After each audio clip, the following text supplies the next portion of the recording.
Congress working committee की बैठक से है ये बड़ी खबर। बैठक में सोनिया गांधी ने अपने भाषण में किसान आंदोलन, लखीमपुर कांड, कश्मीर में नागरिकों की हत्या और महंगाई को लेकर मोदी सरकार को घेरा है। पार्टी के नेताओं को नसीहत दी है कि वो मीडिया के जरिए नहीं, सीधे उनसे बात करें। आने वाले चुनावों को लेकर सोनिया ने कहा है कि पार्टी एकजुट और अनुशासन में रहे, तभी चुनाव में अच्छे नतीजे आएंगे। इस वक्त ये बड़ी खबर हम आपको दे रहे हैं। सोनिया गांधी ने सीधे तौर पर केंद्र पर निशाना साधा। उसके बाद एक तरीके से अपने नेताओं को भी उन्होंने संदेश दिया कि नेता मीडिया के जरिए नहीं, सीधे मुझसे बात करें। अगर पार्टी एकजुट रहेगी, मनमुटाव नहीं होगा, तभी आने वाले चुनाव में अच्छे नतीजे निकलकर आएंगे। ये उन्होंने साफ तौर पर कहा कि पार्टी एकजुट और अनुशासन में रहे, तभी चुनाव में अच्छे नतीजे निकलकर आ सकते हैं। तो सीडब्ल्यूसी की आज बैठक बुलाई गई थी। बैठक चल रही है इस वक्त और बैठक में सोनिया गांधी ने अपने भाषण में किसान आंदोलन, लखीमपुर कांड, कश्मीर में नागरिकों की हत्या और महंगाई को लेकर मोदी सरकार को घेरा है। पार्टी के नेताओं को नसीहत दी है कि वो मीडिया के जरिए नहीं, सीधे उनसे बात करें। और हमारे साथ आशीष कुमार सिंह और जैनेन्द्र कुमार, हमारे दोनों सहयोगी जुड़ गए हैं जिन्होंने सीडब्ल्यूसी की इस बैठक पर नजर बनाकर रखी है। आशीष, मैं सबसे पहले आपका रुख कर रहा हूं, क्या कुछ चल रहा है अंदर? अभी तो सोनिया का जो भाषण सामने आया सोनिया गांधी का, उसमें वो सीधे केंद्र पर निशाना साध रही हैं और एक तरीके से G23 को भी उन्होंने संदेश दे दिया। क्या कुछ अहम चीजें और होनी अभी बाकी हैं, क्योंकि बहुत सारे मुद्दे हैं? देखिए, मिसेस गांधी की वो अग्रेसिव पोस्चरिंग सामने दिख रही है, जिसका जिक्र आदर्श पिछले बुलेटिन में मैं आपसे कर रहा था कि काफी समय बाद ये वर्किंग कमेटी ऐसे समय पर हो रही है जब किसी इमीडिएट डिफीट के बाद किसी वीक पोजीशन पर गांधी परिवार नहीं बैठा। और इस वजह से सोनिया गांधी ने, देखिए, दो चुनौती थी, संगठनात्मक चुनौती थी और विधानसभा चुनाव की चुनौती है जो सामने है कांग्रेस पार्टी की। इस वजह से बीजेपी सरकार को घेरने की कोशिश की है। लेकिन संगठन में सबसे बड़ी खबर मुझे लगता है आज यही है कि सोनिया गांधी ने कहा है कि मैं अध्यक्ष हूं, मैं full time hands on Congress president हूं।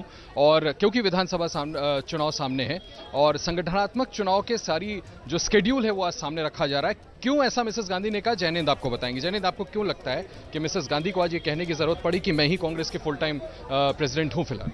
आशीष जी, आपको याद होगा कि कुछ दिनों पहले कपिल सिब्बल ने एक प्रेस कॉन्फ्रेंस करके एक बड़ा आरोप लगाया था कि कांग्रेस में अध्यक्ष कौन है ये मालूम भी नहीं है, और मालूम भी है उनका निशाना राहुल गांधी की तरफ था कि अध्यक्ष तो सोनिया गांधी है लेकिन फैसले राहुल गांधी ले रहे हैं और वो जिम्मेदारी नहीं ले रहे हैं।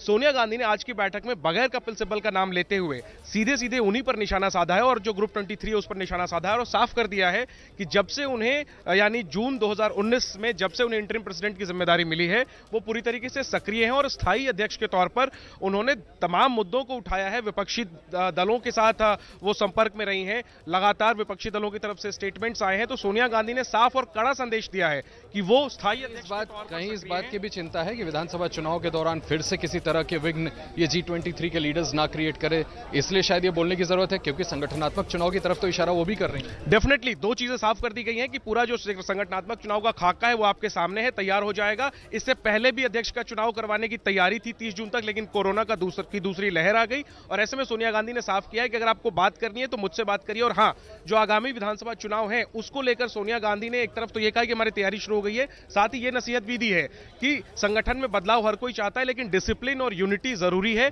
और ऐसे में सोनिया गांधी ने विधानसभा चुनाव से पहले यह साफ किया है कि संगठन चुनाव का खाका सामने है, लेकिन साथ ही यह भी साफ किया है कि वो स्थायी अध्यक्ष के तौर पे सक्रिय हैं और अगर बात करनी है उनसे कुछ तो वो बात करने के लिए अवेलेबल है। मीडिया के जरिए बात न की जाए, डिसिप्लिन की नसीहत उन्होंने कहीं ना कहीं ग्रुप 23 के नेताओं को दी है। आशीष, एक चीज मैं जानना चाहूंगा, आप दोनों से ही समझना चाहूंगा। देखिए, किसी भी चुनाव में संगठन की भूमिका बहुत अहम हो जाती है। 5 राज्यों में चुनाव है, संगठन का जिक्र खुद सोनिया गांधी भी कर रही हैं।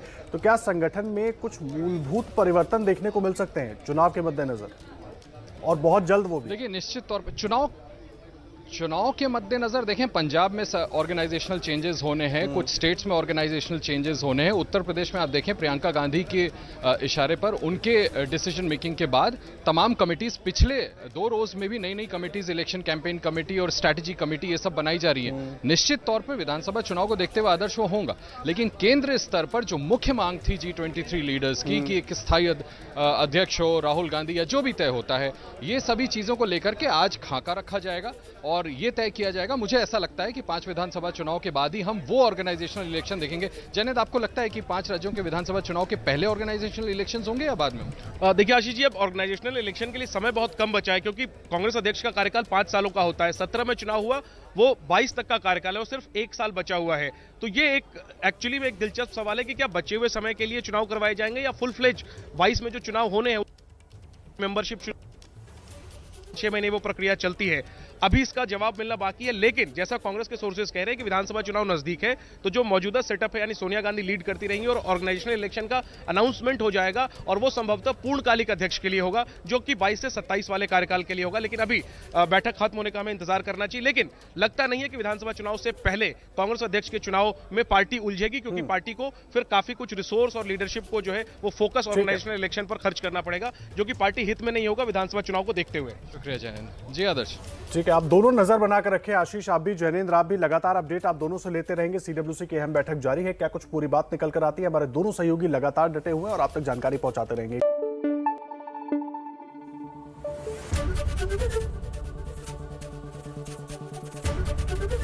एबीपी न्यूज आपको रखे आगे।